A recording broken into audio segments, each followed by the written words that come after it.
Hello student, this is the third chapter of your class 9 English Behave book. Okay, behave book का ये chapter 9 है English reader class 9 का जो English की book है behave English reader, उसका ये थर्ड चैप्टर है द लिटिल गर्ल. ओके, तो आज हम इसके बारे में पढ़ेंगे. तो मैं एक समरी बता देती हूँ छोटी सी चैप्टर के बारे में. तो इस चैप्टर में हम लोग एक छोटी सी बच्ची के बारे में पढ़ेंगे जो अपने फादर से बहुत डर रही होती है. उसको लगता है ना कि उसके फादर एक बहुत बड़े जाइंट हैं, मतलब कि बहुत विशाल आदमी हैं, बहुत गंदे हैं, मतलब उसे बहुत डर लगता है सब मिला के अपने फादर से. वो उनके सामने नहीं जाना चाहती है. उनके सामने जाते ही उसकी आवाज़ मतलब निकलती ही नहीं है उसके मुँह से, या बहुत अटक अटक के निकलती है. फिर धीरे धीरे उसको उनसे प्यार होने लगता है. एक नाइटमेयर आता है उसको. नाइट में मतलब एक सपना आता है. उसके बाद से उसको उससे प्यार होने लगता है. तो बस यही है इस स्टोरी में. बहुत छोटी सी स्टोरी है. आइए आगे देखते हैं. तो बिफोर यू रीड देख लेते हैं. Do you feel ever know your parents better now than when you were much younger? Perhaps you know understand the reason for some of their action that use to upset your earlier. कभी कभी आपको ऐसा लगता होगा कि आपके parents उतने अच्छे नहीं हैं जितने कि वो पहले थे, या किसी और के पेरेंट्स ज़्यादा अच्छे हैं, आपके पेरेंट्स अच्छे नहीं हैं. तो ऐसी चीज़ें ऐसी माइंड में आपकी ज़रूर आती होंगी. ठीक है. The story about a little girl, यह जो स्टोरी एक छोटे से बच्चे की है जिसकी फीलिंग अपने फादर के लिए अचानक से चेंज होने लगती है. ठीक है. कैसे होती है, क्यों होती है, आइए आगे देखते हैं. तो स्टार्ट करते हैं. To the little girl little girl he was a figure to be feared. Figure to be fear मतलब a person to be fear, मतलब ऐसा व्यक्ति जिससे डर लगता है. उसके नज़रों में उसके जो पापा रहते हैं वो उनसे बहुत ज़्यादा डर रही होती है.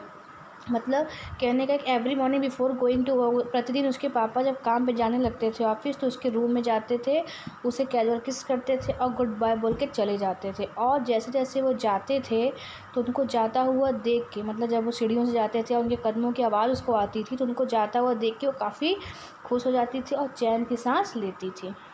इन द इवनिंग, जब वो शाम में वापस आते थे, आने के बाद वह सीढ़ियों के पास आते ही कहते थे मेरे पेपर ले आओ, चाय ले आओ, क्या सुबह से पेपर नहीं आया, समथिंग ऐसा वह कहते थे, बोलते थे. हाँ, और फिर बोलते थे मम्मा से, उसकी मदर से कि ब्रिंग माई स्लीपर्स, मेरे स्लीपर्स ले आओ. तो वो जो लड़की थी उसका नाम था केजिया. ठीक है. उसकी मम्मी बोलती हैं कि केजिया इधर आओ, अगर तुम एक अच्छी लड़की हो तो जाओ अपने फादर के बूट्स निकाल लो. तो केजिया धीरे धीरे सीढ़ियों से नीचे उतरते हुए उनके रूम में एकदम डरते हुए धीरे धीरे जाती है. और जाने के बाद उसके फादर होते हैं वो स्पेक्टिकल मतलब चश्मा लगाए होते हैं. वो चश्मे से उसको इस तरह से देखते हैं कि वो और भी डर जाती है. ठीक है. फिर वो बोलते हैं केजिया जल्दी आओ और इस बूट्स को यहाँ ले जाके बाहर रख दो. हाँ. और फिर पूछते हैं उससे कि क्या तुम एक अच्छी लड़की बनी आज? तो वो बोलती है आई डिडंट नो फादर, मुझे नहीं पता. ओके. फिर आगे देखिए. यू डोंट नो मतलब उसके फादर बोलते हैं कि यू डोंट नो, अगर if you stutter like that, stutter मतलब अटक अटक के बोलना, ये रुक रुक के, अगर तुम ऐसे ही बोलोगी तो तुम्हारी मदर को तुम्हें डॉक्टर के पास ले जाना रहेगा. लेकिन एक रियल बात ये थी कि वो जिस तरह से अपने फादर से अटक के या डर के बात करती थी, वो ऐसा किसी से भी बात नहीं करती थी, अपने फादर से ही करती थी. क्योंकि उसको ये लगता था कि मतलब वो बहुत ही ज़्यादा बड़े हैं, विशाल हैं. ठीक है. व्हाट इज़ द मैटर मतलब एकदम उसको ध्यान से घूर रही होती है अपने फादर को. तो पूछते हैं व्हाट इज़ द मैटर, तुम मुझे ऐसे क्यों देख रही हो, मतलब एकदम उदास होकर देख रही हो, जैसे मतलब उसको लगता है कि ऐसा लग रहा हो कि जैसे उसकी मम्मी ने कहा हो कि जाके सुसाइड कर लो, या मतलब हैंग हो जाए, या सुसाइड करने वाली हो, मतलब एकदम ऐसी डरी हुई फीलिंग लगती है. फिर देखने लगते हैं. फिर उससे कहते हैं हेयर केजिया आओ और मेरे चाय के कप केयरफुली टेबल पे वापस रख दो, क्योंकि वो चाय पी चुके होते हैं. आगे देखिए. ही वॉज सो बिग, मतलब उनको उस केजिया को ये लगता है ना कि उसके जो फादर है वो काफ़ी बड़े हैं, उनके हाथ बड़े हैं, गर्दन बड़े हैं. जब वो जम्हाई लेते हैं तो उनकी मुंह बहुत बड़ी हो जाती है ना, यान मतलब होता है यौन करना, मतलब उनके मुंह बहुत बड़े हो जाते हैं. और उसको ये लगता है कि मतलब सब मिला के बहुत बड़े जाइंट है, बहुत बड़े विशाल आदमी हैं. ठीक है. और जब संडे के आफ्टरनून उसके पापा को काम पे ऑफिस नहीं जाना होता था तो उसकी ग्रैंड मदर होती थी, वह उसको ड्राइंग रूम में भेजती थी ताकि वो अपने पापा मम्मी से अच्छे से बात कर सके. लेकिन जब भी वो वहाँ जाती थी तो देखती थी कि उसकी मदर हमेशा रीडिंग कर रही होती, कुछ पढ़ रही होती थी, और जो उसके फादर होते थे वो सोफ़ा पे लेटे होते थे अपने फेस पे हैंडकरचिफ रख के. ठीक है. और जो अपने जो अपने दोनों पैर होते थे वो बेस्ट कुशन मतलब दूसरे साइड में कुशन पे रख के स्लीपिंग साउंडली मतलब एंड स्नोरिंग मतलब तेज़ तेज़ नाक से आवाज़ निकालते हुए सो रहे थे। देखो यहाँ किस तरह से ये दिख रहा है, मदर रीड कर रही है, ये फादर ऐसे फेस को अपने हैंकली रुमाल से ढक के एक तरफ इधर पिलो लगा के और अपने दोनों फिट को कुशन पे रख के ये सो रहे होते हैं।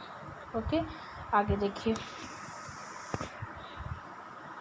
सी सेट ऑन अ स्टूल, उसके बाद वो जाती है वहाँ स्टूल पे बैठ जाती है और अपने फादर को देख रही होती है, घूर रही होती है जब तक कि वह उठ नहीं जाते। जब वो उठते हैं स्ट्रेस्ड मतलब अंगड़ाई लेते हैं, हाथों को ऊपर उठाते हुए उठते हैं, तो उससे पूछते हैं कि टाइम क्या हो रहा है केजिया। तो गेजा उनको घूर के देख रही होती है, तो उसके फादर करते हैं डोंट स्टेयर सो, ऐसे क्यों करती हो, ऐसा मत करो, ये ऐसे उन लोगों की तरह आंखें बड़ी बड़ी करके मुझे क्यों देख रही हो। मतलब वो डर के देखती कि कैसे इतने बड़े बड़े हाथ हैं इनके, कैसे ये स्ट्रेच अपने हाथ को करके उठ रहे हैं। तो one day when she was kept indoors with a cold, एक दिन क्या है कि वह घर ही रहती है, कहीं बाहर घूमने नहीं जाती है क्योंकि उसे सर्दी हुई रहती है। तो उसकी ग्रैंड मदर उसको बताती है कि तुम्हारे फादर का बर्थडे है नेक्स्ट वीक, तो उनके लिए एक बहुत अच्छा येलो सिल्क का कुशन बनाने के लिए बोलती है। ठीक है, उसके बाद वो लेबोरेटरी मतलब बहुत ही मेहनत से क्या करती है, इधर डबल कॉटन के साथ वो बनाना स्टार्ट करती है। तो वो 3 तरफ तो स्टिच कर देती है लेकिन 4 साइड को ओपन रखती है क्योंकि उससे उसमें कुछ फील करना होता है ना, तकिए के अंदर आप फील करते हैं ना रुई वगैरह। तो वो सोचती है कि अब इसके अंदर वो क्या फ़ील करे, वो चारों तरफ इधर उधर देखती है, उसे नहीं समझ में आता। फिर वो मदर के बेडरूम में जाती है, वहाँ उसे कुछ पेपर दिखाई देते हैं टेबल पे, तो उसे लगता है कि बस इसी पेपर को, इसी शीट्स को फाड़ के इसमें टीनी पीसेस को करके छोटे छोटे टुकड़े करके इसमें इस कुशन कवर में भर देते हैं। ठीक है, और 4 साइड जो वो ओपन करके रखती है उसमें भर के उसकी सिलाई कर देती है। That night there was a hue and the cry in the house, father's great. उस दिन जब रात में फादर उस पेपर को ढूंढ रहे होते हैं तो उन्हें वो कहीं नहीं मिलता, हर तरफ तेज़ आवाज़ और गुस्से से भरी आवाज़ आती रहती है ना। तो वो उनका मतलब स्पीच था किसी के लिए, उसके फादर का पोर्ट अथॉरिटी का, कौन सा पेपर जो वो फाड़ के कुशन में भर दी रहती। सारे सर्वेंट से क्वेश्चन किया जाता है लेकिन किसी को कुछ पता नहीं रहता। फिर जो मदर है उसकी केजिया के रूम में आती हैं और केजिया से पूछती हैं कि क्या तुमने देखा है वो पेपर। तो केजिया बोलती है हाँ मैंने देखा है और मैंने उसको फाड़ के कुशन में भर दिया सरप्राइज़ के लिए।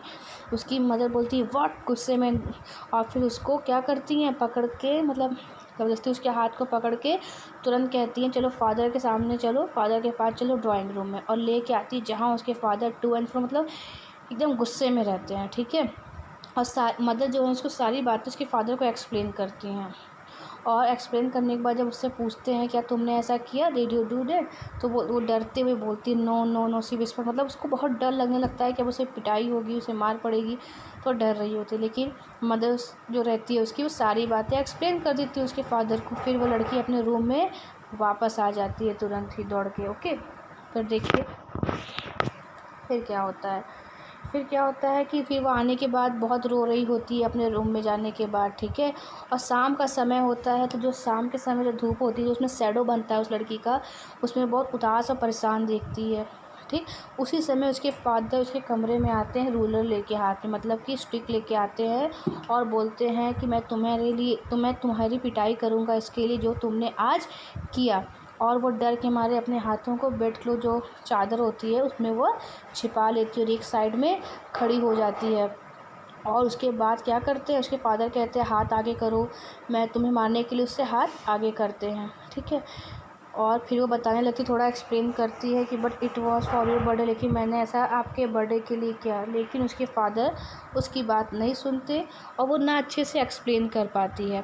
उसके बाद वो जो स्टिक होती है उस छोटी बच्ची के हाथ पे पड़ जाती है, मतलब उसकी पिटाई हो जाती है, और मार पड़ने के बाद जो पाम्स होते हैं वो पिंक या रेड हो जाते हैं, तो उसके भी वैसे ही हो जाते हैं। कुछ घंटों के बाद when grandmother had wrapped her in her shawl, कुछ समय के बाद उसकी जो ग्रैंड मदर होती हैं वो शॉल में अपने आप को रैप करते हुए उसके रूम में आती हैं और रॉकिंग चेयर पे बैठती हैं। ठीक है, और उसके बाद द चाइल्ड क्लंग मतलब उनके पास जाके पकड़ लेना या उनको पकड़ के बैठ जाती है उनके सॉफ्ट बॉडी को। सॉफ्ट बॉडी का मतलब कहने का है कि जो मतलब बुढ़िया हो जाई होती है ना, बूढ़ी हो चुकी रहती हैं, तो जो बुढ़िया लोग या बूढ़े लोग होते हैं उनकी बॉडी थोड़ी सी वैसी हो जाती है ना सॉफ्ट, वैसे ही वो पूछती है कि गॉड ने फादर को क्यों बनाया, ठीक है। और फिर उसकी जो ग्रैनी होती हैं वो उसको हैंकी देखती हैं कि अपने बहते हुए नाक को साफ़ कर लो, पोंछ लो, और कहती है उसे कि सो जाओ, सुबह मॉर्निंग में सब कुछ सही हो जाएगा। और इस समय तुम्हारे पापा बहुत ही गुस्से में थे, इसलिए उन्होंने तुम्हारी कोई भी बात नहीं सुनी। ठीक है। लेकिन चाइल्ड जो रहती है उन बातों को कभी भूल नहीं पाती है। ठीक है।